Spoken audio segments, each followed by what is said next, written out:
Magandang araw mga bata! Halina't ating simulan ang ating aralin. Pangarap ko, ipagmamalaki ko.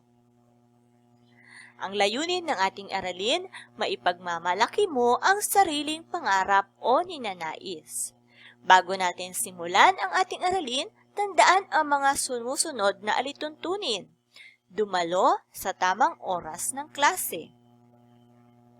Maghanap ng maayos at komportableng lugar sa pag-aaral. Panatilihing nakabukas ang inyong kamera at nakasara ang mikropono. Ito ay bilang paggalang sa inyong mga kaklase at syempre sa inyong guro. Hintayin tawagin ng guro bago sumagot. Tingnan mga bata ang mga larawan. Ito ay ang ating pinag-aralan noong nakaraang araw. Ang kwento ko, kwento mo. Ito ang larawan ng dalawang magkaibigan. Ang unang lalaki ay paborito niya ang kulay asul. Gusto niya ang alagang aso. Paborito niyang prutas ang mangga. At ang laro na gusto niya ay taguan. Samantalang ang kanyang kaibigan, ang paboritong kulay ay pula, ang alaga niya ay aso, ang paborito niyang prutas ay lansones, at gusto din niya ang larong taguan. Pansinin niyo nga ang mga paborito ng dalawang magkaibigan. Meron ba silang pagkakaiba at pagkakapareho?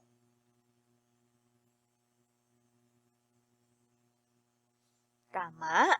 Ang dalawang bata, bagamat sila ay magkaibigan, meron din silang pagkakaiba at pagkakapareho. Tingnan natin ang kanilang pagkakaiba. Yes, sila ay magkaiba ng paboritong kulay. Ang isa ay asul, samantalang ang isa ay pula. Magkaiba rin sila ng gustong prutas. Ang isa ay gusto ng lansones, samantalang ang isa ay gusto ng mangga. Habang pareho ang gusto naman nilang alaga. Gusto nila ng aso at nagkakasundo din sila sa laro na taguan. So magagaling mga bata. Ating pag-aralan kahapon na ang bawat tao ay may magkakaibang kwento ng buhay. Ngayong araw, ating titingnan ang mga larawan na nasa inyong screen. So, meron tayo ditong larawan ng pulis, artista, nurse, guro, abogado, arkitekto at pari. Gusto niyo rin ba na maging katulad nila? Tingnan natin ang mga pangalan ng bawat larawan. So, ang unang titik ng salitang pulis ay nagsisimula sa tunog na P. Ang artista ay nagsisimula sa tunog na A.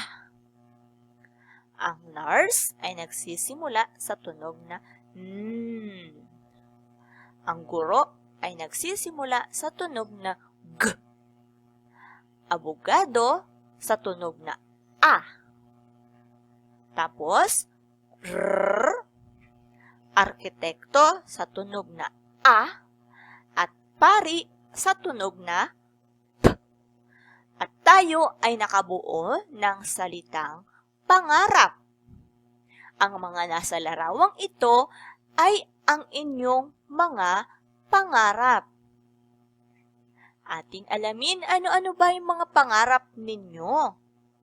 Paano ba matutupad ang inyong mga pangarap? At paano ninyo itong maibabahagi sa iba? Yan po ang ating aralin sa araw na ito. Ikaw, ano ba ang pangarap mo? Ano ba ang iyong dapat gawin para matupad ang iyong pangarap? Talaga ba na maipangarap ang isang tao?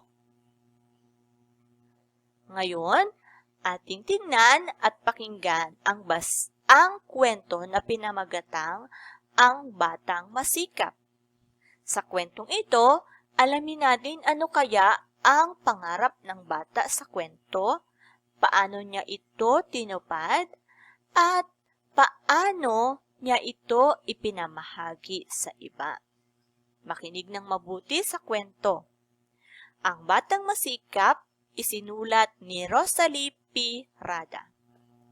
Sa isang malayong lugar ay nakatira ang pamilya ni Emmy. Mahirap at salat sa maraming bagay ang kanyang pamilya. Kaya sa mura niyang edad ay tumutulong na siya sa kanyang mga magulang. Tumutulong siya sa ibang gawain para gumaan ang pasani ng kanyang mga magulang. Maging sa pagtatanim sa bukid ay katulong na siya ng kanyang nanay at tatay. Sa kabila ng kanilang kahirapan ay masayahin at positibo pa rin ang pananaw ni Emmy sa buhay. Hindi siya nawawala ng pag-asa na balang araw ay magiging maayos at maganda rin ang kanilang buhay, kaya lagi niyang sinisikap na makapasok sa paaralan. Isang araw, naisipan niyang mamitas ng bunga ng bayabas sa kanilang taniman. Alam ko na, wika niya sa kanyang sarili. Ititinda ko ito sa aking mga kaklase para magkapera ako at makabili ako ng mga lapis para sa amin ni Wena.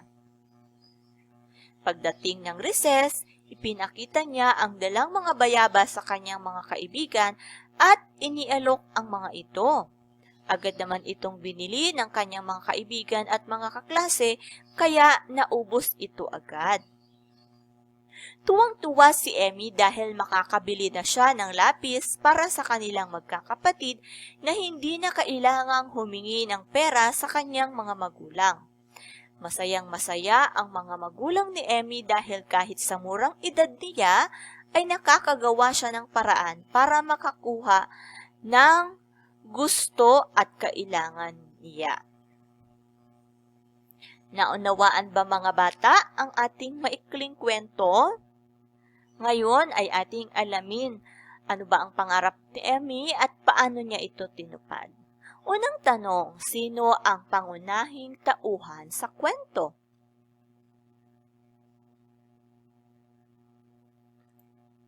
Tama, si Emmy. Saan nakatira ang pamilya ni na Emmy? Magaling! Nakatira sila sa malayong lugar. Anong uri ng buhay mayroon si na Emmy? Sila ay mahirap. Ano ang naisipang gawin ni Emmy upang makabili siya ng lapis para sa kanilang magkakapatid? Magaling! Siya ay namitas ng bunga ng bayabas at kanya itong ibinenta. Sino-sino naman ang bumili ng bayabas ni Emmy? Tama, ito ay binili ng kanyang mga kaklase at kaibigan. Mahusay mga bata, pinakinggan ninyong mabuti ang ating kwento. Ano kaya sa palagay mo ang pangarap ni Emmy ayon sa ating binasang kwento?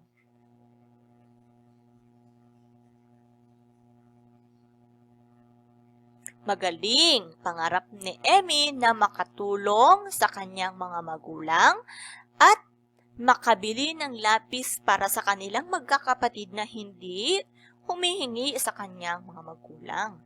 Ano naman ang kanyang ginawa para matupad ang kanyang pangarap?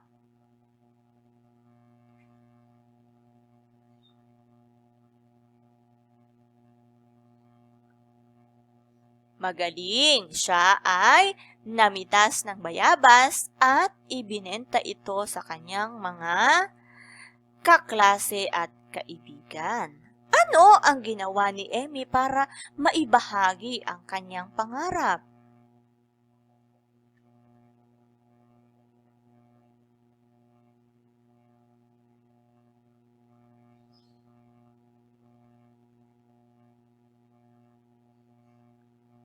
Magaling, ibinahagi niya ito sa kanyang kapatid sa pamamagitan ng pagbili ng lapis sa kanyang kapatid gamit yung kanyang pinagbentahan ng bayabas.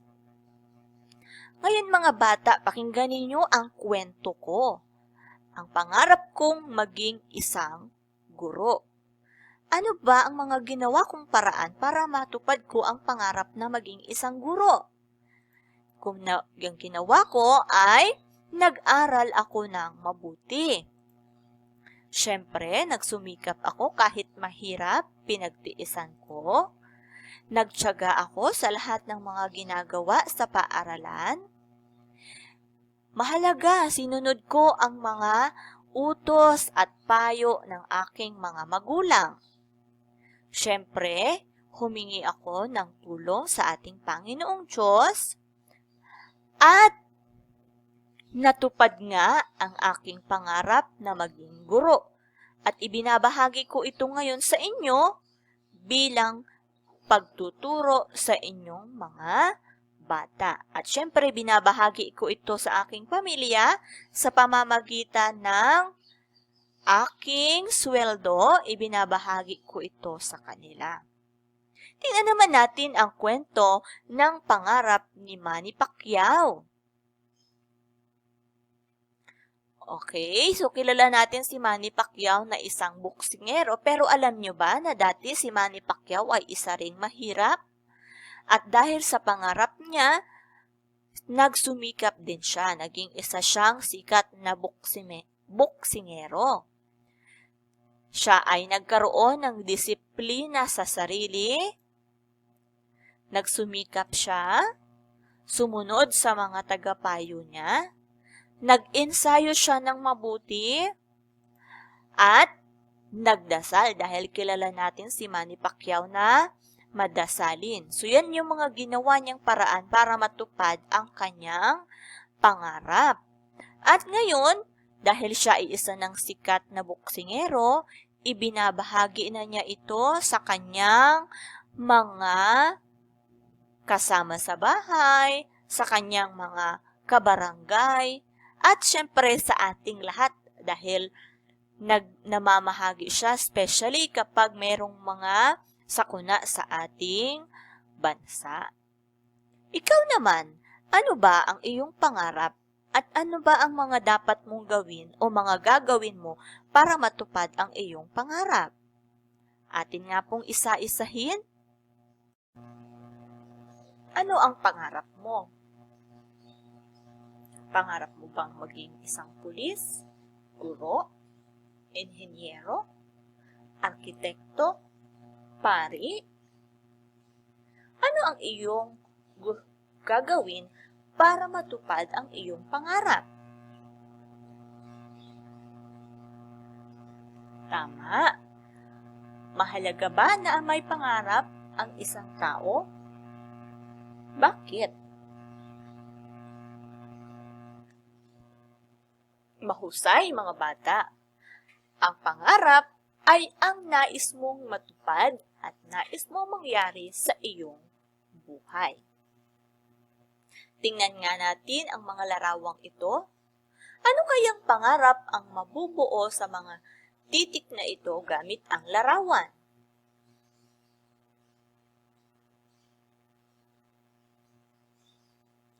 Sa pangalawang larawan, anong mabubuong pangarap?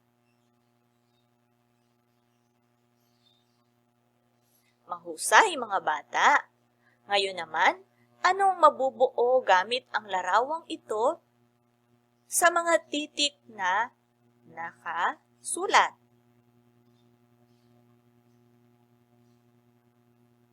Ano naman kayang pangarap ang gumagamit ng hirenggilya at stethoscope?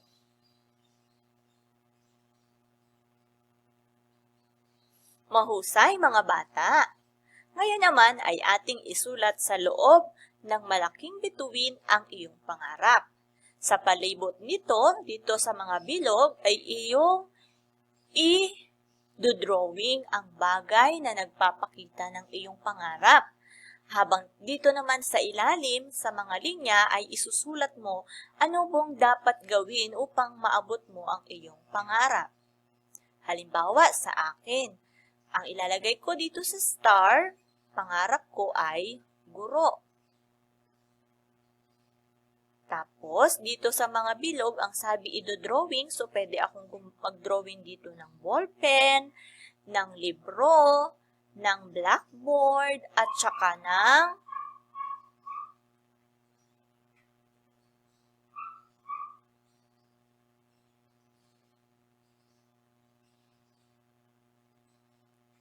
Okay, at dito naman sa baba, isusulat ko ano ba dapat gawin para maabot ang mga pangarap. Okay, sunod. Mga bata, ano ba ang pangarap? Tama, ito ay ang iyong nais o gustong gawin o gustong matupad sa iyong sarili. Natutuwa ka sa iyong taglay ng mga talento at kakayahan dahil nagagamit mo ito upang matupad ang iyong pangarap at nais sa buhay. Nais mong ibahagi at ipagmalaki sa iba ang iyong pangarap upang magsilbing inspirasyon sa kanila. Ngayon naman ay ating basahin at unawain ang bawat sitwasyon. Si Russell ay nangarap na maging isang mahusay na pintor. Gusto niya na makilala siya sa larangang ito.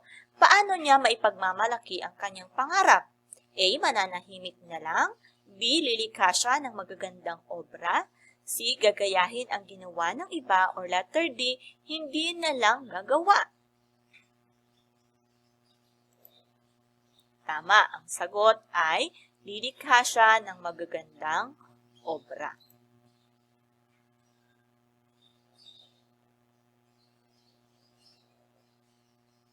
Mahusay umawit si Elmo. Paano niya ipagmamalaki ang kanyang talento? A. Hindi na lang sasali.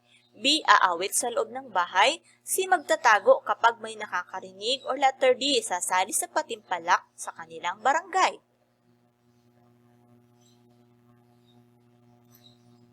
Tama. Sasali sa patimpalak sa kanilang barangay. Number 3. Si Isay ay isa sa mahusay na mag-drawing sa kanilang klase. Paano niya ito na ibabahagi sa kanyang kaklase? A. Tumigil na lang sa pag-aaral. B. Sumama sa mga kaibigan sa labas. C. Maghanap agad ng trabaho kahit hindi nakapag-aral. Or letter D. Tumulong sa kamag-aral na nangangailangan ng tulong.